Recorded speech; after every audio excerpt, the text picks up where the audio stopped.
Hello, and welcome to a special bonus episode of Allegedly Astrology.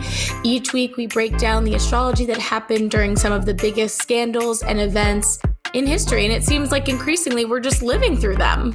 Thank you guys for listening. If you like what we do and you want to support us even more, you can subscribe to our Patreon. For $5 a month, you'll get 2 extra bonus episodes at the very least, and maybe more. What a steal. A steal to hear us and our voices. And you could also leave us 5-star reviews and subscribe on whatever podcast platform you listen on. Yes, smash that 5-star review on Apple Podcasts or Spotify. DM us a screenshot of it. We'll make you a custom meme of your big 3. We'll send you a write-up about it. Guaranteed lols. Right, and we also have cool Allegedly Astrology merch on TeePublic, so go there, check it out, get some, love it. And follow us on social media. We're Allegedly Astrology on Instagram, Reddit, Hey Hero, and TikTok, and Allegedly Astro on Twitter. And you can visit our website, allegedlyastrology.com, to learn more about us and the show, book a reading with me, Dana, and check out charts and transcripts for some select episodes. Yes, so let's get into today's topic that we really wish we didn't have to cover. Dana, break it down. What are we discussing today? Today, we're talking about Roe v. Wade being overturned, which is an update from the Roe v. Wade episode. Yes, we did a Roe v. Wade episode back in October of 2021, and this was before a lot of shit went down. We're going to try not to burn everything down before this episode is over, but just know that we are basically the Elmo emoji with the fire.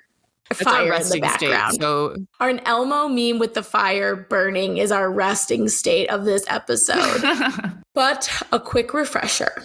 Roe v. Wade was a landmark Supreme Court ruling in 1973 that made abortion legal on a federal level.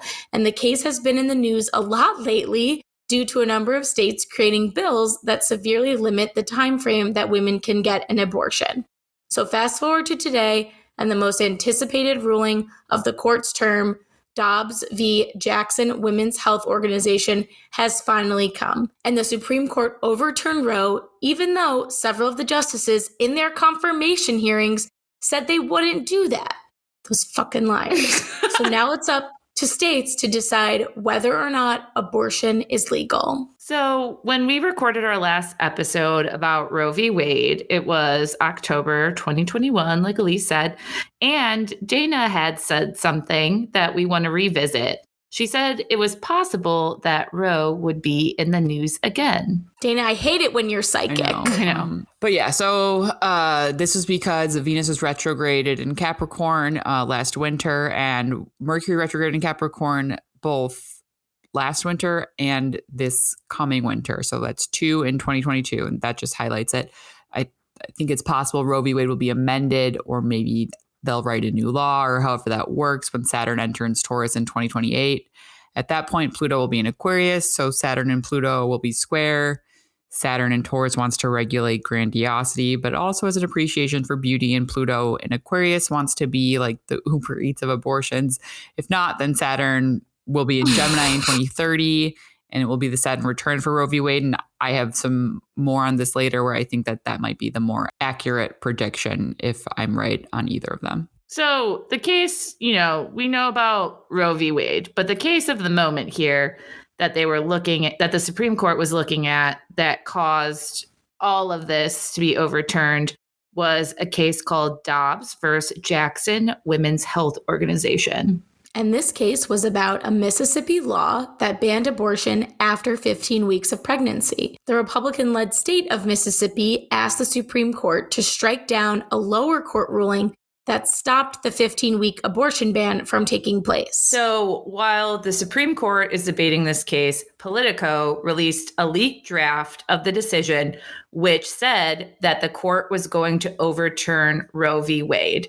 And this draft was written by Justice Samuel Alito, and it ran nearly 100 pages. So it's a long boy. It's a long boy. And this release happened on May 2nd of 2022. And journalists that covered the court were really truly stunned by the story, since there really was no precedent for leaking an entire draft opinion to the media well in advance of a decision being announced. So this was a very big deal. Yeah, because leaks have happened, but the way the leaks typically have been done in the past is mostly after ruling. So a leak would be like, oh, like this justice had switched their vote the last minute, or something would be leaked right before the draft was about to be revealed.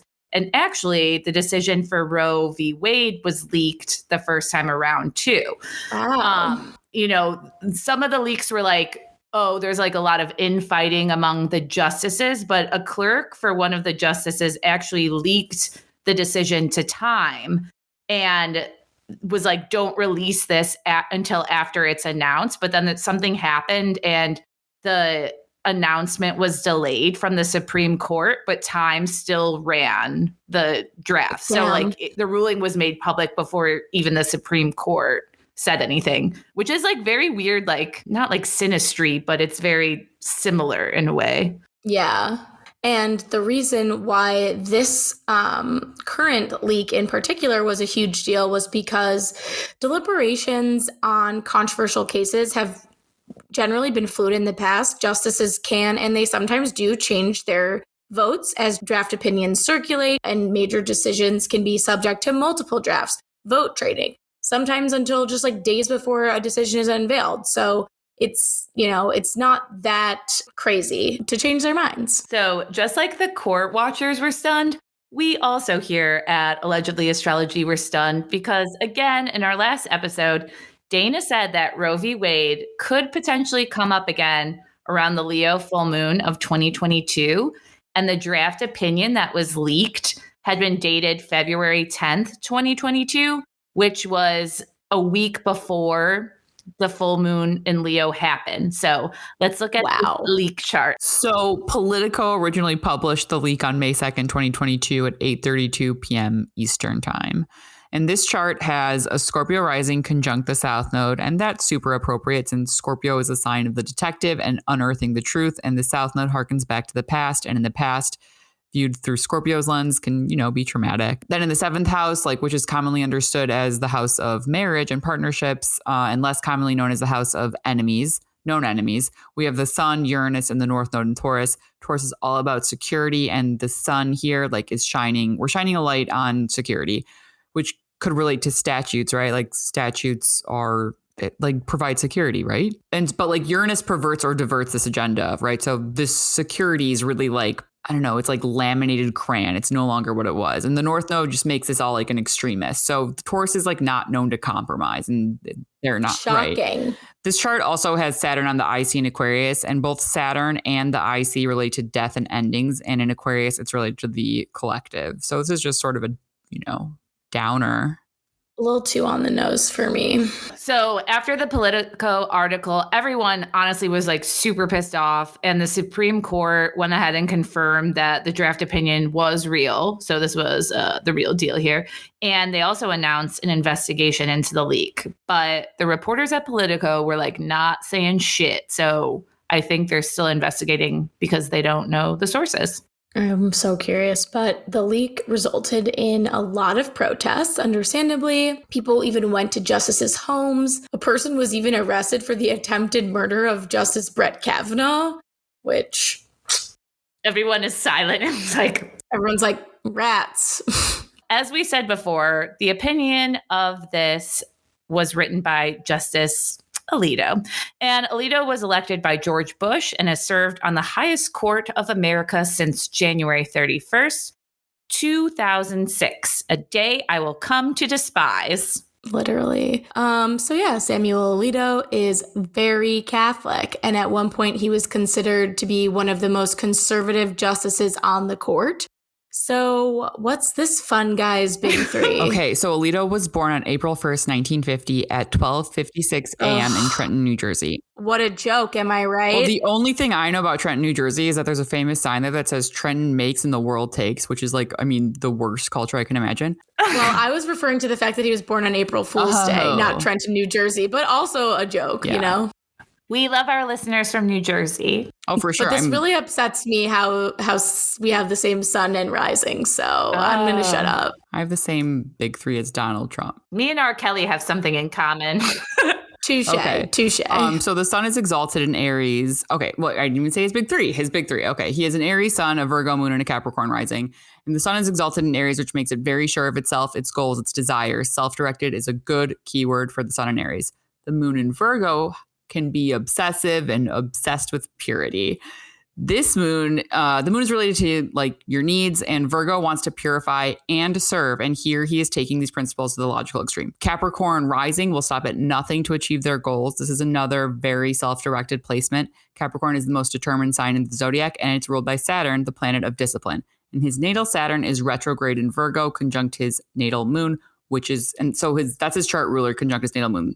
And he also has natal Mars retrograde in Virgo. So both of his malefic planets are in a stellium with his moon. And so just frankly, I don't think he's capable of being impartial, which I'm certainly not, but I'm also not a judge. I'm a podcastress. Right. Like, why the fuck is someone like this leading the highest court in America? So that brings us to June 25th, 2022. So more than 50 years after Roe v. Wade had established the right to abortion, news broke that the Supreme Court had decided to end that constitutional right. Now it's up to the states to determine if abortion is legal. And it's expected that abortion bans will happen in about half of the states. So what the fuck was going on this day? Okay, this chart's insane. June 24th, 2022, 10 a.m. The sun is in Cancer, the moon's in Taurus, and Leo is on the ascendant. Oh my God, so much femme vibes already. Yeah, right. Well, sun in Cancer and moon in Taurus. I love this combo, right? Both are like related heavily to security. Both are interested in, they need comfort, right?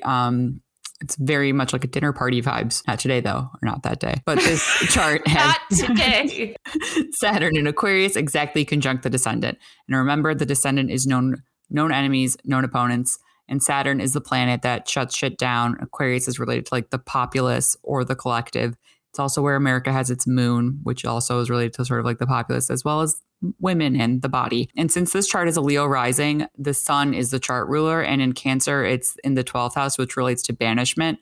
Also, the sun is ruled by the moon, so that's like, which is conjunct Uranus, the planet of shock and surprise. It's also conjunct the midheaven, which is where like the action's really happening in a chart and sort of like what will come of it. And then the North Node is here as well. So this is just all loud. It's all extreme. And the moon is what manifests like the astrology of the sky into the material reality on Earth. And so the sun was in Taurus when the story leaked. And it was also 2 days after a solar eclipse in Taurus, and eclipses indicate, extreme circumstances or situations. But anyway, like this moon being in Taurus is like manifesting that leak into material reality. Fuck. Mm-hmm. Damn. The connection. So after that fateful day, Utah, surprise, surprise, was one of the first states to outlaw almost all abortions. Ohio's ban on most abortions at the first detectable fetal heartbeat, known as the Heartbeat Bill, came into effect. Then Alabama fell. Arkansas fell. In these states, facilities were advised that performing an abortion is now a violation of the law, punishable by up to 10 years in prison and a fine of $100,000. And this was immediate. So, like, some people celebrated this ruling. A lot of people erupted in protest after hearing it. And that's because now people from a state that outlawed abortion, if you're there and you live there and you need one now, you're now going to be forced to travel hundreds or even thousands of miles to get one. Right now, it's legal to travel out of state to get an abortion, but obviously this happening is going to affect a lot of marginalized communities the most. Yes. And while some states were outlawing abortion, others were ferociously protecting the right to it. California, Washington, and Oregon have all vowed to protect abortion rights and help women who travel to the West Coast from other states for abortions. Massachusetts, who has a Republican governor, Charlie Baker, signed an executive order to protect access to reproductive health care. And a lot of companies have also, like, since the ruling has come out, have pledged to pay for women to go. I want people to be helped, but that also gives me sort of like fascism vibes, right? Like the corporations are the ones like being the governed. It just bugs me that like we're at that point right now. Like I'm glad that they're doing it, but like then you have to involve your employer in like this very personal decision, and it's fucked up. It's all sorts of fucked up. This is where we're at. I know. This is where we are. And, you know, this whole decision is the reverse of Roe. So while we're here, let's compare what's going on between this chart and the original Roe chart. Okay, so the Roe v. Wade ruling happened on January 22nd, 1973 in DC at 10 a.m. Transiting Neptune is conjunct Roe v. Wade's ascendant. Neptune is a planet of obscurity and fog. People with the Neptune in the first house, like Elise, or who have like experienced Neptune transiting the first house, know that this transit or this aspect in your natal chart makes you like the target of other people's projections. And so like you are yourself, of course, but like you become to them whoever they think you are and who they want you to be, right? Whatever satisfies their sort of ego needs. What Dana's saying is that I have a lot of enemies, but it's not my fault. It's their fault. Basically, what I'm saying, what this comes down to is that it's not really about what they say it's about, right? Like they're projecting some like perverted fantasies onto this bill, in my expert opinion. And then Pluto, transiting Pluto is conjunct Roe v. Wade's Mercury, right? Pluto is the planet of perversion and power, and Mercury relates to like what is communicated in a bill. In Capricorn, Mercury is sober, but like Pluto is drunk with power, often consumed with the idea of like retaining this power, right? Like the structures are falling and they're just sort of like grasping at it and like holding on and doing a really great job. It's also the Chiron return of Roe v. Wade, so which happens to be also the Chiron return from the Declaration of Independence. And the chart for the Declaration of Independence, Chiron is in Aries in the 5th house, and the 5th house relates to the nation's youth as well as leisure. Oh my God. As well as sex then, because if it's youth, it's, you know, children. So if Chiron is a primordial wound, America's wound is sort of about children having fun. And I just feel like this makes sense because the country eats its young and is like addicted to working. Wow. That was a lot to digest. But Roe has also been back in the news for quite some time. It wasn't just because of the leak. You know, people have been talking about it for a while. So what's happening with the rulings transit? Okay, so Roe v. Wade is in the 2nd house here, which activates Aries and Mars as well as Chiron, because Chiron is in Aries in the 2nd house. So this highlights Chiron, that Chiron return. Right. But it also underscores any transits in Aries. And right now we have Mars, Jupiter, and Chiron transiting Aries. Mars is war, Jupiter is belief. So like we're on track so far, right? Like they're just kind of like waging war with their beliefs. The progressed ascendant is also in Gemini, where the Roe v. Wade has its natal Saturn and IC. And these are 2 points that are related to endings. Also, if you remember, the leak happened with Saturn conjunct the IC. And in Gemini, they're going to be ruled by Mercury, and the progressed Mercury is retrograde and debilitated in Pisces. Mercury retrograde is transiting the 1st house, and it's like hitting rewind on like the initial intentions or like the goals of that bill. So the natal chart for Roe v. Wade has 29 degrees rising. I think I say in our original episode just how much I really hate that as a rising for any sort of legislation, because it's just sort of like really pushing it through. It's like kind of, it's not like a desperate degree, but in the case of like pushing something like this through, it is. And especially something that was never like codified into law, it kind of tracks for that. Yeah. And I mean, Ruth Bader Ginsburg even said that she thought that Roe v. Wade was the legislation was on shaky ground. Notorious Pisces.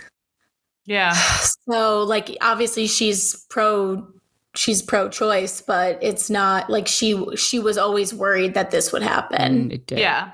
And here we are. Because she very much believed in like bodily autonomy. This is something like you're born with, like people shouldn't be allowed to take it from you. It's like the reason why people can't like harvest our organs, like why we need to say we want to be an organ donor is because like this is our body. Like even when you're a corpse, people can't take your organs from you.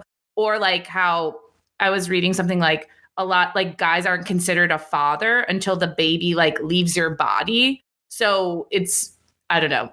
That's why she believed in it. She thought this is a right you're born with. Like this should be like something that's more than just privacy. But I do think it's interesting, like how you were saying Pisces 29th degree, like pushing it through. I also think like when we're talking about like Mercury, what's going on with the Mercury and its progress chart, like even like Pluto, the Dobbs, Pluto and Cap being on the Mercury, like so much of what people wanted to control in the bill was like how it was talked about. Like, you know, the reasoning behind Roe v. Wade, no one ever liked and they wanted to change. So, you know, I feel like it's like Pluto and Capricorn, like on that Mercury, to me is like, you're literally trying to control what it said and be like, no, I have power over this. Like, I'm going to change it. I mean, I know it's like the lamest thing you could say, but like, why do you care? Like the whole thing. I mean, we could go on and on for hours, but it's like, we have so many more problems in this country. True. Like, it's just making people forget like what the fuck is going on. But speaking of our country, what's going on with it right now, Dana? Okay, so there's so much. I just had to sum up some very important parts. God, I just don't even know how you could succinctly talk about how fucked up this country is. Debatably succinct. Okay, so America, or the Declaration of Independence, has a Cancer sun, an Aquarius moon, and a Sagittarius rising. The chart for that, I should say, is July 4th, 1776 at 5:10 p.m. in Philadelphia, Pennsylvania. Okay, so once again, Cancer sun, Aquarius moon, Sagittarius rising. Jupiter is the chart ruler since Jupiter rules Sagittarius. And in the progress chart, it's retrograding over the sun. The natal sun is at 13 degrees and Jupiter is at 15 degrees and it's retrograde right now. So it'll cross that sun within the next 5-10 years. So the sun in a chart is the goal, right? It's also the ruler of a nation, and the rising is like the disposition of the nation. So this sort of shows the nation losing hope and maybe like the government going back on its word for sure. Also, we're just going backwards. I also looked at the transits and progressions for the chart of the Constitution, which was signed into effect on September 17th, 1787 at 11:29 a.m. in Philadelphia. And first things first, this chart is in its Saturn return. So the Constitution is having its Saturn return. God damn it. What? Right. So Saturn, right now, Saturn's at 24 degrees and the Constitution's chart is at 23 degrees Aquarius. Oh my God. So we're in our fucking Pluto return in our Constitution. Well, the Constitution will have its Pluto return next. So no, let me be. Let us have peace for fucking 5 seconds. No, you guys, we have to move to Mallorca. Oh my God. So this chart, the natal chart for the Constitution, has Mars in Cancer conjunct the South Node, co-present with Uranus at 29 degrees Cancer. The progress chart has Venus conjunct the moon in Cancer on top of this natal Mars South Node conjunction. So Mars is aggression and war, and the South Node is the past, right? And so it's also what's comfortable. And Mars conjunct the South Node in Cancer can be an indicator of why some people are really horny for the founding fathers' intentions. I feel like it's just sort of this drive, especially and then the progressed Venus and moon in Cancer directly relate to women. These are the two planets that traditionally are always associated with women. And this is in the 8th house, which relates to sharing and resentment. So it sort of makes women's bodies public property. The moon is bodies, and that's not even an overreach. Yikes. Some heavy stuff. So what you're saying is we're fucked. Well, I guess in an optimistic way, and I'm not normally optimistic, I feel like having a Saturn return on our Constitution could mean amending shit. Amen. That's true. It could be fixing it for the better. We all know through the Pluto return that it brought up the scourge of the earth and everything wrong with our system. So Gen Z, help us. Gen Z, help us. But yeah, I mean, these people have no idea how we're living in modern society, and a lot of these rules need to be amended. So let's get some more amendments up in here. Anyway, but Dana, before we wrap up, is there anything about the astrology coming up that you want to share, specifically around Roe v. Wade or women's reproductive rights? Give us some hopeful tidbits. I don't have any, but the progressed lunar return is happening on September 26, 2022. And so within the weeks around this and the days around this, something could really important come up. It might just be something that happens to the nation, or it could be related to the laws, especially with Saturn there. Mm-hmm. But in the long term, on May 16th, 2031, progressed Mars retrograde in Libra will conjoin America's natal Saturn in Libra. So Saturn in Libra is exalted. It's a great space for Libra. It's part of why this country was sort of founded on so many liberal and new ideas, right? It's sort of liberty for all. I mean, Libra, right? It's the root word. And then, but Mars is not good in Libra, and Mars retrograde in Libra, I do think has a lot in the progress chart. I mean, has so much to do with sort of this reverse of progress in ways that maybe are sometimes more insidious and less obvious than we can understand, right? Especially because of how divided the country is. But anyway, May 16th, 2031. I think that this conjunction will at the very least be some sort of seminal turning point. And with Mars and Saturn, like Saturn in Libra, I do think sort of has it's promising maybe for women since it's ruled by Venus, but then that Mars there can fuck it up. Or it can be the reverse. It can be the beginning of writing it into law in some way. I'm saying the early 30s are going to be a time when I'm looking at this in the long term. Damn. So this is a long-term play. We don't think there's going to be a lot of immediate action here. No, I'd love to be wrong though. I sure hope you are, but I think we gotta hunker down and get your bayonets ready, bitches, because we're fighting for the next 10 years. Elise has Neptune on her ascendant and a bayonet in her pocket. I have a bayonet in my pocket and I'm ready to fight. And she's ever heard of an AR-15. No, because we want those banned. We're working on that. We're working on that right now. We want those banned. If you're as fired up as I am, or as we are, we're going to drop some abortion funds to donate to resources for how you can help and take action in the show notes. But yeah, buckle in. It's going to be a long road ahead. So with that, we'll be back in the next few weeks with season 5. Hopefully we'll have some more optimistic topics and news to share with you. But in the meantime, remember to sign up for our Patreon for $5 a month. It's worth it. You'll love it. I'm Elise. I'm Dana. And I want you to remember not to incite violence over this. I'm also Sarah. And this is Allegedly Astrology.